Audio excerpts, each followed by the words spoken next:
वंदे मातरम भैया बहनों, online classes में आपका स्वागत है। इन क्लासेस में अपन लेसन नंबर 5 की चर्चा कर रहे थे, जीवन की मौलिक इकाई के बारे में। और वहाँ कोशिका झिल्ली के बारे में मैंने बात की थी कि कोशिका झिल्ली जो होती है किसी भी कोशिका का सबसे बाहरी वाला भाग होता है और इसी के द्वारा विभिन्न प्रकार के अणुओं की अंदर बाहर गति होती है। और अंदर बाहर गति इस प्रकार की होती है, उसे अपन नाम क्या है, चयनात्मक पारगम्य झिल्ली होती है। अब इस चयनात्मक पारगम्य झिल्ली के अंदर जल के अणुओं का आदान प्रदान भी होता है और जो अन्य आवश्यक चीजें जैसे गैसों का भी आदान प्रदान होता है। अब गैसों का आदान प्रदान के लिए जो विधि यूज की गई है उसका नाम लिखा गया है विसरण। और विसरण का मतलब होता है कि जो जल के जो गैस होती है उस गैस के अणुओं का उच्च सांद्रता से निम्न सांद्रता की ओर गति करना।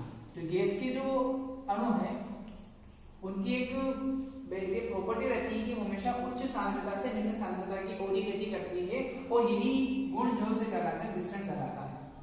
और इसी विसरण के गुण के द्वारा जो ऑक्सीजन होती है वह बाहर से कोशिका के अंदर प्रवेश कर जाती है और जो इस ऑक्सीजन का कोशिका विभिन्न उपापचयी क्रियाओं के अंदर कार्य में लेती है जिससे कि CO2 मुक्त होती है।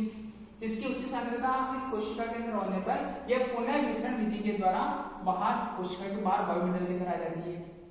तो गैसों का जो इधर उधर आदान प्रदान जो चलता रहता है वातावरण और कोशिका की मध्य में, तो वो गति होती है कौन सी, विसरण वाली गति। तो कोशिका के अंदर पहली बात हो गई गैसों का जो विनिमय होता है वो विसरण विधि के द्वारा इस कोशिका झिल्ली से चयनात्मक पारगम्य के द्वारा होता रहता है, इसे विसरण बोला अपन। और इसी के अलावा जो जल के अणु की गति जो होती है उसको अपन एक शब्द अपन यूज करते हैं जिसका नाम लिखा है परासरण। ये तो हो गया विसरण की बात होगी। अब परासरण का मतलब होता है कि जब जल के अणुओं की पारगम्य झिल्ली, जो पारगम्य इधर उधर अपन जा सकते हो, पारगम्य होगी, पारगम्य झिल्ली जल के अणु के पारगम्य झिल्ली के द्वारा होने वाली जो गति होती है उसे अपन परासरण कहते हैं, जहां पर वही जल के जो अणु होते हैं वह उच्च सांद्रता से निम्न सांद्रता की ओर गति करते हैं।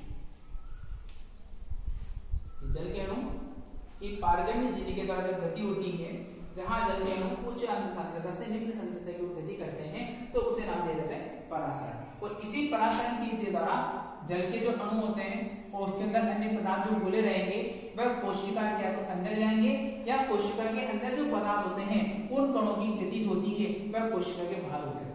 और यह घटना जो होती है उस घटना को नाम दिया जाता है परासरण की क्रियाविधि होना। तो दो विधि होगी, विसरण के द्वारा तो पहले गैसों का विनिमय हो रहा है, अंदर बाहर जा रहा है, और जब जल के अणु की तरह दूसरे अन्य पदार्थ चाहे जो जल के अंदर घुलित अवस्था में इधर आवागमित हो रहे हैं, तो उसके अंदर जो वह विधि लग रही है उस विधि का नाम रखा गया परासरण विधि रखा गया है। अब परासरण विधि का एग्जांपल अगर हम सिंपल तौर पर समझना चाहें तो आपने एक वो किशमिश देखी होगी जिसको अपन जब नॉर्मली जब खीर बनाते हैं उसके अंदर डाल दी जाती है। तो जैसे डालते हैं तो उसका जल जो होता है वो बाहर से जल का प्रवेश कर जाता है, उस सिकुड़ी हुई सी किशमिश के अंदर प्रवेश कर जाता है, वो फूल जाती है। तो ये जो क्रिया हो रही है वो बाहर जो जल था वो अंदर आ गया, तो यही जो क्रिया उसे नाम दिया गया परासरण बोला गया है। तो जल जो उस सूखी हुई किशमिश में जो प्रवेश करता है वह जो क्रिया हो रही है वह क्रिया परासरण कहला रही है। अब अपन बात करते हैं कि अलग अलग प्रकार की विलयन की प्रवृत्ति अलग अलग होती है, जहां पर परासरण की क्रिया अलग अलग प्रकार की होती है। जैसे एग्जाम्पल में बात करते हैं कि आपने कोशिका को लिया और उस कोशिका को आपने क्या किया, ऐसे विलयन के अंदर डाल दिया जो कि जहां पर जल के अणु की सांद्रता कम है, जहां पर जल के अणु की सांद्रता कम है। अब जल के अणु की सांद्रता का मतलब कम का मतलब हो गया कि आपने एक ऐसा विलयन बना दिया कि जिसके अंदर अन्य जो घुलने वाला जो पदार्थ है, उसकी जो मात्रा है वह मात्रा तो बहुत ज्यादा है, घुलने वाले पदार्थ की जो मात्रा है वह तो क्या है, अधिक है। और जल की जो मात्रा है, जल की मात्रा, वह मात्रा क्या है, बहुत ही कम है। तो अब ऐसा जो विलयन बना है, उस विलयन को अपन बोलते हैं, जो विलयन का प्रकार है वो अति सांद्र प्रकार का विलयन है। अति सांद्र प्रकार का विलयन है, यानी सांद्र का मतलब क्या हो गया, उसके अंदर जल की मात्रा तो कम है और जो कुछ अन्य पदार्थ जो घुला हुआ है उसकी मात्रा अधिक हो गई है। तो इस प्रकार का जो विलयन हो गया अति सांद्र विलयन हो गया। अब इस प्रकार के विलयन में जब कोशिका को डाला जाएगा तो अपन देखते हैं कि किसी कंडीशन होता क्या है कि कोशिका के अंदर जल के अणु की मात्रा अधिक होती है और बाहर जो विलयन पड़ा हुआ है उसमें जल के अणु की मात्रा कम होती है। तो कोशिका से जो जल के अणु होते हैं वो निकल कर क्या हो जाते हैं, वो बाहर आने लगते हैं। और इस प्रकार की जो विलयन बना है उसे हम बोलते हैं अति परासरणी विलयन। अति परासरणी विलयन या जिसे हम बोलते हैं अति सांद्र प्रकार का विलयन है। अति परासरणी विलयन में होगा क्या, जल की मात्रा रहेगी कम और जब ऐसे विलयन के अंदर आप कोशिका को डालोगे तो कोशिका के अंदर जो जल होगा वह निकल कर कहा जाएगा, उस विलयन के दायरे में लगेगा, जिससे कोशिका क्या हो जाएगी, जल बाहर निकल जाएगा तो कोशिका क्या हो जाएगी, सिकुड़ जाएगी बिल्कुल। तो ये घटना कहां घटती है, जब किसी कोशिका को अति परासरणी विलयन में डाला जाता है। एक और घटना की बात करें कि जहां पर एक ऐसा विलयन लिया मैंने कि जहां जल के अणु के जो है वो क्या है, बहुत अधिक मात्रा के अंदर है और जो इसके अंदर घुलने वाले अणु हैं, घुले हुए जो अणु है अन्य पदार्थ के, वह क्या है, कम है। मतलब इस प्रकार का जो विलयन बना है वह विलयन बना है तनु प्रकार का विलयन है कि जिसके अंदर जल के अणु की मात्रा अधिक होती है, वह तनु विलयन प्रकार का कहला रहा है। अब आपने क्या किया, उस कोशिका को लिया और यहाँ डाल दिया। अब चूंकि यहाँ अगर जल के अणु बहुत अधिक होंगे तो जल के अणु जो होंगे वो कब प्रविष्ट होने लग जाएंगे, इस कोशिका के अंदर प्रविष्ट होने लग जाएंगे और जो किसके माध्यम से होंगे, इसी कोशिका झिल्ली के माध्यम से। तो ऐसी घटना में क्या होगा कि ये कोशिका जो होगी वो किसी जगह फूल जाएगी, जो पहले सिकुड़ गई थी जल के अणु बाहर निकलने से, अब जब जल इसके अंदर प्रविष्ट हो जाएगा तो कोशिका फूल जाएगी और इस प्रकार का जो विलयन होगा उस विलयन को कहा जाएगा अल्प परासरणी विलयन, कि अल्प परासरणी विलयन, अल्प परासरणी विलयन। जो मैंने भी आपको किसमिस का एग्जांपल दिया था ना, उसके अंदर आप किसमिस को जब डालते हो तो ऐसी कंडीशन में क्या होता है कि बाहर का पानी जो होता है वो किसमिस के अंदर प्रवेश कर जाता है, वो किसमिस जल्दी फूल जाती है। तो वो जो विलयन है वो किस प्रकार का अल्प परासरणी विलयन है, जिससे बाहर का जल जो होता है वो कहां प्रवेश कर जाएगा, उस कोशिका के अंदर प्रवेश कर जाएगा।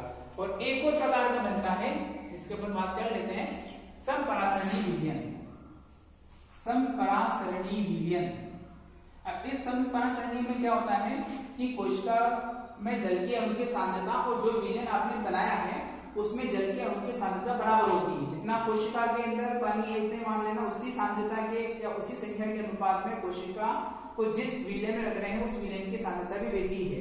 तो ऐसी स्थिति में क्या होगा कि जैसे कोशिका को अपन डालते हैं तो जितना जल कोशिका से बाहर निकलता है उतने ही जल कोशिका के अंदर क्या होता है, प्रविष्ट होता जाता है। जितना जल बाहर उतना जल अंदर। तो ऐसी स्थिति में क्या होगा, कोशिका का जो आकार रहेगा वह वैसा का वैसा ही बना रहेगा और इस प्रकार का जो विलयन बनेगा उसको अपन बोलते हैं ये समपरासरणी प्रकार का विलयन है। तो यहाँ पर अपने कहा परासरणी तीन प्रकार से हो सकता है, या तो ऐसा है कि कोशिका किसी ऐसे विलयन में रख दिया जाए जो कि अति सांद्र प्रकार का होगा। अति सांद्र का मतलब क्या होगा कि उसके अंदर जल की मात्रा बड़ी कम है। जैसे आपने शक्कर को बोला, एक गिलास में पानी लिया और उसके अंदर आपने क्या किया, 250 ग्राम शक्कर डाल दी तो वो 40 टाइप हो जाएगा, तो वो क्या हो जाएगा, अति सांद्र प्रकार का हो गया। वो जल के अणु की मात्रा कम हो गई और दूसरे विलयन की मात्रा अधिक हो गई। तो अब ऐसे विलयन में आपने क्या किया, अगर कोशिका को रखोगे तो कोशिका का जो जल होगा वो निकल कर कहा जाएगा, उस विलयन में आ जाएगा, तो कोशिका सिकुड़ जाएगी और इस प्रकार का विलयन क्या कहलाएगा, अति परासरणी विलयन कहलाएगा। दूसरा, अगर आपने क्या किया, वही एक गिलास पानी लिया उसमें 1 चम्मच शक्कर डाल के ला दिया, फिर कोशिका को डाल दिया, तो अब उस प्रकार का विलयन में क्या है, जल के अणु अधिक है, शक्कर के अणु कम होगा। तो इस प्रकार का जो विलयन होता है वो कहलाता है तरु प्रकार का विलयन कहलाता है। और इस विलयन में अगर कोशिका को डाल दिया जाए तो क्या होगा, बाहर से जल जो होगा वो कोशिका के अंदर प्रविष्ट कर जाएगा, जिससे कोशिका की फूल जाएगी और इस प्रकार का विलयन जो बनेगा उस विलयन को बोलते हैं अल्प परासरणी विलयन बोला जाता है। तीसरा, अगर वो समपरासरणी विलयन हुआ तो समपरासरणी विलयन का मतलब हो गया कि कोशिका के अंदर जल के अणु की सांद्रता का मान और उस विलयन के अंदर जल के अणु की सांद्रता का मान बराबर होना चाहिए। जैसे जितना जल इस कोशिका से बाहर निकलेगा उतना ही जल क्या होगा, कोशिका के अंदर प्रविष्ट हो जाएगा, जिससे कोशिका के आकार में कोई फर्क नहीं आएगा, सेम आकार का नहीं रहेगा। उस प्रकार का विलयन क्या कहलाएगा, समपरासरणी विलयन कहलाएगा। तो इस कोशिका वृत्ति के अंदर विसरण और परासरण की क्रिया के द्वारा जल में घुले अणुओं का या फिर गैसों का विनिमय होता है। जहां पर हमने पढ़ा कि जो जल के अणु का जो विसरण या परासरण जो होगा वो अलग अलग विलयन में अलग अलग प्रकार का होता है। इस प्रकार से हम उस विलयन को भी तीन भागों में बांटा देते हैं। एक तो बोल जाता है अल्पपरासरणी विलयन, एक हो जाता है अतिपरासरणी विलयन और एक हो जाता है समपरासरणी विलयन। इस वीडियो का और देखना, अगर आपको समझ में नहीं आए तो आप अपने कमेंट जो है पर्सनल नंबर जो है उस पर भेज सकते हैं। धन्यवाद।